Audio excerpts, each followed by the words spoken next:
Founder എല്ലാം തന്നെ ഉണ്ടാക്കിയത്. അത് ആ ചേമ്പല ഇതെല്ലാം യൂട്യൂബിൽ നോക്കി ഉണ്ടാക്കുന്ന.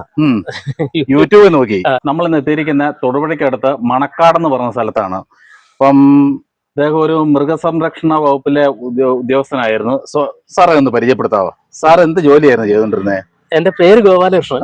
ഞാൻ മൃഗസംരക്ഷണ വകുപ്പിലെ ഫീൽഡ് ഓഫീസറായിട്ട് റിട്ടയർ ചെയ്തു. നമ്മുടെ ജില്ലാ മൃഗാശുപത്രി തൊടുപുഴ ഫീൽഡ് ഓഫീസറായിട്ട് റിട്ടയർ ചെയ്തു. അതെ അതെ. അദ്ദേഹത്തിന്റെ കൃഷി രീതികളെല്ലാം നമുക്കൊന്ന് കാണാം. സാർ ഇവിടെ എന്തൊക്കെ ചെയ്ത്? ഇപ്പൊ സത്യം പറഞ്ഞ അങ്ങനെ കൃഷി നമ്മൾ പച്ചക്കറിയാണ് കൂടുതൽ ചെയ്തത്. ഇപ്പൊ ഞങ്ങളിപ്പം താൽക്കാലികമായിട്ട് എറണാകുളത്തിൽ നിന്ന് മാറിയത് കാരണം അതൊന്ന് കുറച്ച് വെച്ചു എന്ന് പറഞ്ഞാൽ ഇവിടെ വെള്ളം ഒഴിക്കാൻ കുറച്ച് വെച്ചിരിക്കും. പിന്നെ പച്ചക്കറി ഞങ്ങൾ മേടിക്കാറില്ല. ഇപ്പൊ എറണാകുളത്ത് 2 മക്കൾ, എനിക്ക് 2 പെൺകുട്ടികളാണ്, കല്യാണം കഴിച്ചിട്ടിരിക്കുന്നത് അവിടെയാണ്. അന്നേരം അവർക്കും കൂടി ഉപയോഗിക്കാനുള്ള പച്ചക്കറി ഞങ്ങൾ ഇവിടെ സൃഷ്ടിക്കും, ഇവിടുന്ന് കൊണ്ടുപോകും. സാറ് അഗ്രികൾച്ചറിന്റെ ഭാഗമാണ് മൃഗസംരക്ഷണം എന്ന് പറഞ്ഞാൽ 2 തലത്തിലാണ് പോയിക്കൊണ്ടിരിക്കുന്നത്. പക്ഷെ അതിൽ നിന്നെല്ലാം വേർപെട്ട് പുഷ്പകൃഷി, അതായത് വ്യത്യസ്തമായ പുഷ്പങ്ങളും ചെടികളും ഈ ഫൗണ്ടറും കാര്യങ്ങളും എല്ലാം ഉണ്ട്. ഇത് മുഴുവൻ സാറ് തന്നെയാ? ഞാൻ തന്നെ സൃഷ്ടിച്ചെടുക്കുന്ന ചെടിച്ചട്ടിയൊക്കെ. അതെ, ചെടിച്ചട്ടിയൊക്കെ മേടിക്കുമ്പോ ഭയങ്കര വില കൊടുത്തു. അന്നേരം ഇവിടെ വന്നു കഴിഞ്ഞപ്പോഴത്തേക്ക് നമ്മൾ കുറച്ച് പാറപ്പൊടി ഇവിടെ കിടപ്പുണ്ടായിരുന്നു, സിമെന്റ് ഫൗണ്ടർ എല്ലാം തന്നെ ഉണ്ടാക്കിയത്. അത് ആ ചേമ്പല ഇതെല്ലാം യൂട്യൂബിൽ നോക്കി ഉണ്ടാക്കുന്ന. യൂട്യൂബിൽ നോക്കി അല്ലാതെ നമുക്ക് ഐഡിയ കിട്ടണം. അതെല്ലാം പിന്നെ അത് സിമെന്റും പിന്നെ മണലും കൂടെ മിക്സ് ചെയ്തിട്ട് അതിന്റെ അകത്ത് നെറ്റൊക്കെ വെച്ചിട്ട് താഴെ വീണാലും പൊട്ടിയല്ല, അങ്ങനെ ഉണ്ടാക്കി എടുത്തതാണ്. പിന്നെ അത് കഴിഞ്ഞിട്ട് താറാവിനെ ഞാൻ തന്നെ ഉണ്ടാക്കി. പിന്നെ അന്നേരം എനിക്ക് തോന്നി ഇങ്ങനെ വെള്ളം ഒഴുകുന്ന പോലെ ഉണ്ടാക്കണം എന്ന് തോന്നി. പിന്നെ ആ വെള്ളം ഇങ്ങനെ സർക്കുലേറ്റ് ഒഴുകുന്ന ഒരു പമ്പിന് വേണ്ടിയിട്ടുള്ള അന്വേഷണമായിരുന്നു. അങ്ങനെ നടന്ന് അതും കണ്ടുപിടിച്ചു. ഏകദേശം ഇവിടെ എത്ര തരം പച്ചക്കറി പുഷ്പങ്ങളുണ്ട്, പൂച്ചെടികള്? ഒരു 10-20 ടൈപ്പ് ഇപ്പൊ ഉണ്ട്. 20 ഇനം ഉണ്ട്. പക്ഷെ നമുക്ക് എല്ലാം ഇപ്പൊ നഷ്ടപ്പെടും. ഇപ്പൊ ഈ മഴ കൂടെ വന്നു കഴിയുമ്പോഴേ. പിന്നെ ഈ കഴിഞ്ഞ ഒരു 2 ആഴ്ച മുമ്പ് നിങ്ങൾ വരുന്നെങ്കിൽ ഈ പെരപ്പുറം മുഴുവൻ ഇതുപോലത്തെ ഭയങ്കര സൂര്യാന്തി ആയിരുന്നു. ഞാൻ വട്ടവടയിൽ കൊണ്ടുവച്ച് വിത്ത്, അവിടെ കൊണ്ടുവച്ച് വിത്തുകൾ വെച്ചിട്ട് നിറച്ച് പിടിച്ചു. ഇതല്ലേ പുത്തുന്നത്. ഇപ്പൊ അതിന്റെ ഏറ്റവും ചെറുത് 2 സാധനം, മറ്റേന്ന് പറഞ്ഞാൽ വലുതായിരുന്നു. അവിടെ ഈ കമ്പിയെ കൂടി പിടിച്ചു വെച്ചിട്ട് എല്ലാം കിട്ടുന്നതെല്ലാം ഞങ്ങൾ പ്രയോഗിക്കും. എല്ലാം കിട്ടും. പിന്നെ തന്നെത്താനെ സൃഷ്ടിച്ചെടുക്കുന്ന സാധനങ്ങൾ മാത്രമേ ഞാൻ വെക്കാറുള്ളൂ. എന്ന് പറഞ്ഞാൽ നമുക്ക് കുറച്ച് ഭാവന ഐഡിയ ഉള്ളത് കൊണ്ട് അതൊക്കെ പ്രയോഗിക്കും. പിന്നെ സാറ് ചെറിയ തോതിൽ പക്ഷി പരിപാലനമൊക്കെ ഉണ്ടായിരുന്നു. എല്ലാം ഉണ്ടായിരുന്നു. അതെന്ന് വെച്ച് കഴിഞ്ഞാൽ ഞാൻ ഇടുക്കി SPCയുടെ പ്രസിഡന്റ് ആയിരുന്നു, society for prevention of cruelty to animals. അന്നേരം ഈ പരിക്കുപറ്റി കിടക്കുന്ന മൃഗങ്ങളെയും പക്ഷികളെയും എല്ലാം നമ്മളാണ് പോയി രക്ഷപ്പെടുത്തുന്നത്. അങ്ങനെ രക്ഷപ്പെടുത്തി കൊണ്ടുവന്ന ഒത്തിരി മൃഗങ്ങൾ നമ്മുടെ വീട്ടിലുണ്ടായിരുന്നു. 10 വർഷമൊക്കെ ഞങ്ങൾ ഇവിടെ കൊണ്ടുവന്ന് വളർത്തിയ മൃഗങ്ങൾ. അടുത്ത കാലത്ത് അതൊക്കെ പ്രായം ചെന്ന് മരിച്ചുപോയി. പിന്നെ ഞങ്ങൾക്ക് അങ്ങോട്ട് ബാംഗ്ലൂരായിരുന്നു ഞങ്ങൾ കുറേ നേരം. അന്നേരം ഇതൊക്കെ തീറ്റ എടുക്കാനുള്ള ബുദ്ധിമുട്ടൊക്കെ കൊണ്ട് തൽക്കാലമല്ലേ ഇനി ചെയ്യുന്നില്ല എന്ന് വെച്ചു. ഇനിയിപ്പോ ഞങ്ങൾ അങ്ങോട്ടും ഇങ്ങോട്ടും ഓട്ടോ സർക്യൂട്ടൊക്കെ ആയിരുന്നു. അങ്ങനെ ഇഷ്ടം പോലെ ഉണ്ടായിരുന്നു. നമുക്ക് ഒരൊറ്റ ആട്ടും കുഞ്ഞിനെ ചാകം കിടന്നേരെ ഞാൻ കൊണ്ടുവന്നിട്ട് അത് പ്രസവിച്ച് 21 ആടായി. 21 ആട്. പിന്നെ ആട് 21. പിന്നെ വേറെന്താ ഉണ്ടായിരുന്നു? പിന്നെ കോഴി, കാട, താറാവ്, പ്രാവ്, ലവ് ബേർഡ്, മുയല് എല്ലാം ഉണ്ടായിരുന്നു. എല്ലാ ഐറ്റവും ഉണ്ടായിരുന്നു. പട്ടി, പൂച്ച, അങ്ങനെ എല്ലാ ഐറ്റവും. എല്ലാരും പറയും, ചിലരൊക്കെ വന്ന ചൊറിയോ പട്ടിയും പൂച്ച ഇതുപോലെ ഇണങ്ങരുത്. എന്റെ പട്ടി പൂച്ച പ്രസവിച്ചപ്പോ ആ പൂച്ചയെ മാറ്റിയിട്ടിട്ട് അവൻ തന്നെ നക്കി തുടച്ചിട്ട് അവനെ വണ്ടി ഇടിച്ച് കിടന്ന് കിട്ടിയതാ. നക്കി തുടച്ചിട്ട് ആ പട്ടി വളർത്തിയ പൂച്ച. സാധാരണ അവരിങ്ങനെ നിൽക്കേണ്ടവരാണ്. ഇതങ്ങനെയല്ല, ഒരു പാത്രത്തിലേ കഴിക്കുകയുള്ളൂ. അവന്റെ പുറത്ത് കയറി കിടന്ന് ഉറങ്ങുള്ളൂ കുഞ്ഞായിരിക്കുമ്പോ. അങ്ങനെ വലിയ സീനായിരുന്നു ഇവിടെ. ഞാൻ ഹാളിലേക്ക് കയറിയപ്പോഴേ ചെറിയൊരു സംഭവം കണ്ടു. ചെറുതെന്ന് പറയത്തില്ല, അത്ര ചെറുതല്ല. അത് സാറ് തന്നെ ഉണ്ടാക്കിയതാണ്? അത് ആയിരിക്കുന്ന ചിരട്ടയുടെ കാര്യമാണ്. ചിരട്ടയാണത്. അത് ഈ ചില ഐഡിയ ഒക്കെ എങ്ങനെ ഉണ്ടാകുന്ന വെച്ചാൽ, ഈ രാധ അങ്ങനെ തേങ്ങ തല്ലി പൊട്ടിച്ചപ്പോ ഒരു ചീള് എന്റെ കാലും ചോട്ടി വന്ന് വീണ ഇങ്ങനെ ഒരു ത്രികോണാകൃതിയില്. ഞാനിങ്ങനെ എടുത്ത് നോക്കി കഴിഞ്ഞപ്പോഴത്തേക്ക് എന്റെ മനസ്സിൽ തോന്നുന്നത് ഞാനത് വെച്ച് ശരിയാക്കി എടുത്ത് ഒരു ഇലയാക്കി. അന്നേരം അതിന്റെ മൈക്രോ ടൂൾസ് വേണം. അത് തൊടുപുഴ എനിക്ക് അറിയത്തില്ല, ഇതിനെ കുറിച്ച് ഒന്നും അറിയത്തില്ല. ഒരു ചെറിയ സംഗതി കിട്ടി ഞാൻ അന്വേഷിക്കാൻ പോകണ്ടേ പുറകെ. അങ്ങനെ തൊടുപുഴ ചെന്ന് നമ്മുടെ സുഹൃത്തുക്കളും മറ്റേ മൈക്രോ ടൂൾസ് ഒക്കെ വെക്കുന്നിടത്ത് ചെന്ന് കഴിഞ്ഞപ്പോഴത്തേക്ക് എവരിത്തിങ് ഉണ്ട് അവിടെ. എനിക്ക് അവിടെ ഒരു ടൂൾ റൂം ഉണ്ട്. അവിടെ കൊണ്ടുവച്ചിട്ട് ഞാനിതെല്ലാം ചെയ്ത് ഇങ്ങനെ ഓരോന്നുണ്ടാകുമ്പോ അത് കഴിഞ്ഞപ്പോഴത്തേക്ക് ഈ മുട്ടുമൊക്കെ ചിരട്ട ഇങ്ങനെ അറുത്തെടുത്തിട്ട് കൂട്ടി ഒട്ടിച്ച് രാഗി ഷേപ്പ് ചെയ്തിട്ട് ഇത് ഫുള്ള് ചിരട്ടയാണല്ലോ. കംപ്ലീറ്റ് അതിന്റെ ചിരട്ടയല്ലാത്തതെന്ന് പറയാൻ അടി വെക്കുന്ന ഇത് ഇത്രയുള്ള അത് ഒരു ബേസ് വേണമല്ലോ, ആ ബേസ് മാത്രമേ ഉള്ളൂ. അന്നേരം അങ്ങനെ ഉണ്ടാക്കി വെച്ച് കനം കിട്ടാൻ വേണ്ടി അങ്ങനെ ഉണ്ടാക്കി വെച്ച് കഴിയുമ്പോഴത്തേക്ക് എനിക്ക് അങ്ങനെ തോന്നി, അന്നേരം ഒരു സൈഡ് ഒരിക്കലും കാണാൻ പറ്റത്തില്ല, അങ്ങനെ ഇരിക്കുള്ളൂ. അവനെ കറക്കണം തോന്നി. നീ അതിനെന്ത് ചെയ്യും?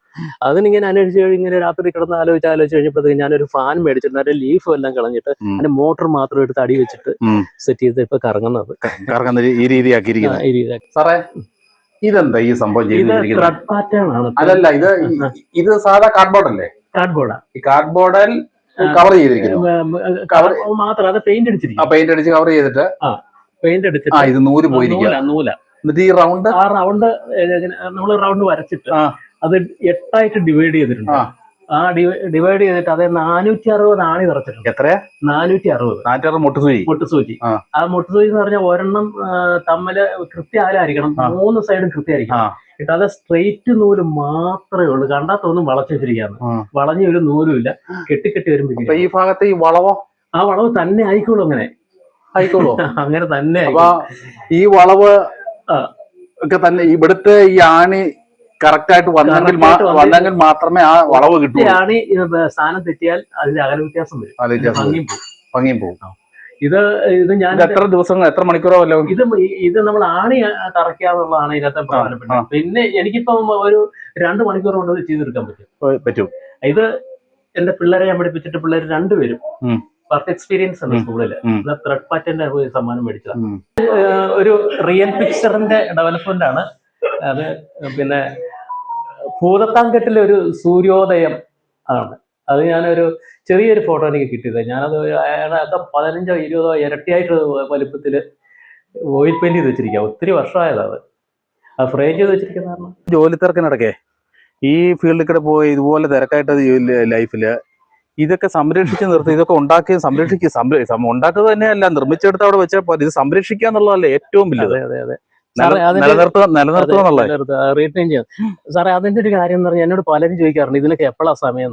പക്ഷെ എനിക്ക് ഇഷ്ടം പോലെ സമയമാണ്. ഞാൻ അവരോട് പറയാം, എനിക്ക് ദുരുപയോഗം ചെയ്യാൻ മാത്രം എനിക്ക് സമയമില്ല, ബാക്കി എല്ലാത്തിനും എനിക്ക് സമയമുണ്ട്. ഇതെല്ലാം ചെയ്യും. ഞാനിടയ്ക്ക് ഇപ്പം രാവിലെ ഞാൻ ഫീൽഡിൽ പോയിരിക്കായിരുന്നു. അത് കഴിഞ്ഞ് ബാലേട്ടനൊക്കെ അറിയാം, ഇവരുടെയൊക്കെ വീട്ടിലെ കന്നുകാലിക്ക് എന്തെങ്കിലും വന്നു കഴിഞ്ഞാൽ സജീവന്റെ വീട്ടിൽ വെച്ചൊരു പശുവൊക്കെയാണ്. അതിനെയൊക്കെ സംരക്ഷിക്കാനുള്ള ഒരു ആവശ്യം വന്നു കഴിഞ്ഞാൽ ഞാൻ ഓടിപ്പോകും.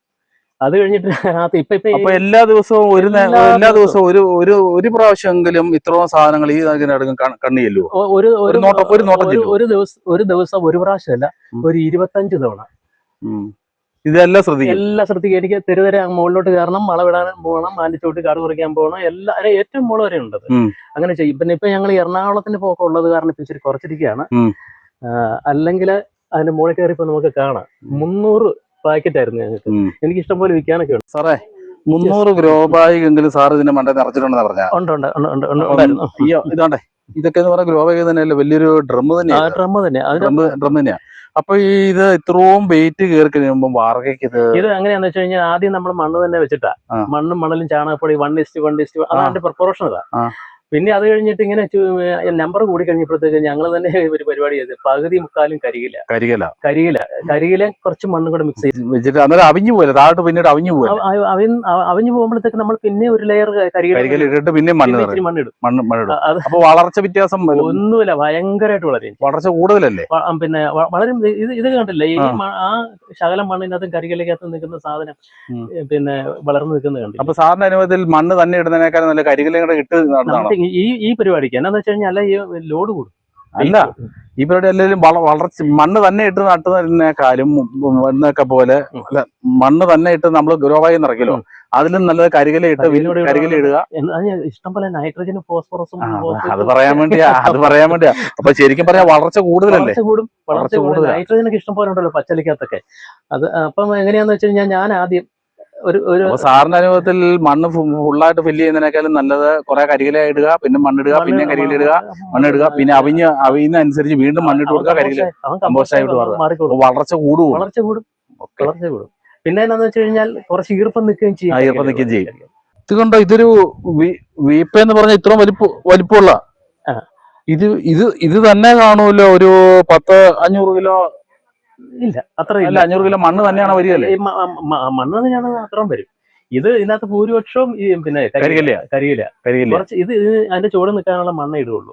എന്നിട്ട് ഇത് നമുക്കൊരു ഡ്രം ഞാൻ അതിനകത്താണ് ഈ കരിയില മണ്ണുകൾ നിറച്ചിട്ടാണ് ഇതിപ്പോ വളർച്ച കൂടിയിരിക്കുന്നത്. ഇത് കഴിഞ്ഞ വർഷം ഇത് അതിലും വലുത്. അതിന്റെ ബാക്കിയാ, അതിന്റെ ബാക്കി മുറിച്ചെടുത്താ. അതൊരു ടാങ്ക് നമ്മൾ ഗോവാർ ഗ്യാസിന്റെ 2 സുഹൃത്തിന്റെ വീട്ടിൽ വേസ്റ്റ് ആയിട്ട് കിടന്ന സാധനം ഞാൻ എടുത്തിട്ട് വന്നിട്ട് പ്രയോഗിച്ചതാ. എല്ലാത്തിനകത്തും കരിയിലേ ഉള്ളൂ. അതുകൊണ്ട് നമ്മൾ ഇടിച്ചൊന്ന് പ്രസ് ചെയ്യണം കരിയില, ഇവരെ മാക്സിമം അങ്ങ് താന്നോളും. പിന്നെ ഈ വട്ടയിലയുടെ ഒക്കെ ഗുണങ്ങളെ കുറിച്ചൊക്കെ നമ്മൾ ഇതിൻ്റെ അകത്തൊക്കെ വരുന്ന കാണത്തില്ല, ഭയങ്കര ന്യൂട്രിയൻസ് ആണ് സസ്യങ്ങൾക്ക്. അതുപോലെ ഞാനിവിടെ വളം ഉണ്ടാക്കി എടുക്കുന്നത് ഞങ്ങള് പിന്നെ ശീമക്കൊന്നയുടെ ഇല, ആര്യപ്പിന്റെ ഇല, പിന്നെ 1 കിലോ ചാണകം, അതെല്ലാം കൂടെ മിക്സ് ചെയ്ത് അതിൻ്റെ അകത്തോട്ട്. ശീമക്കൊന്നയുടെ ഇല നൈട്രജൻ കൂടുതലുള്ളതുകൊണ്ട് ആര്യവേപ്പിന്റെ ഇല വിഷാംശം വലിച്ചെടുക്കാനും മറ്റേത് ശീമക്കൊന്നയുടെ ഇല എന്ന് പറഞ്ഞു കഴിഞ്ഞാൽ കീടനാശിനിയാണ്, വളമാണ്. മറ്റേത് കീടനാശിനിയാണ്. വീഡിയോ ഇഷ്ടപ്പെട്ടാൽ ലൈക്ക് അടിക്കുകയും നിങ്ങളുടെ അഭിപ്രായങ്ങളും നിർദ്ദേശങ്ങളും കമന്റായി താഴെ രേഖപ്പെടുത്തുകയും ചെയ്യുമല്ലോ.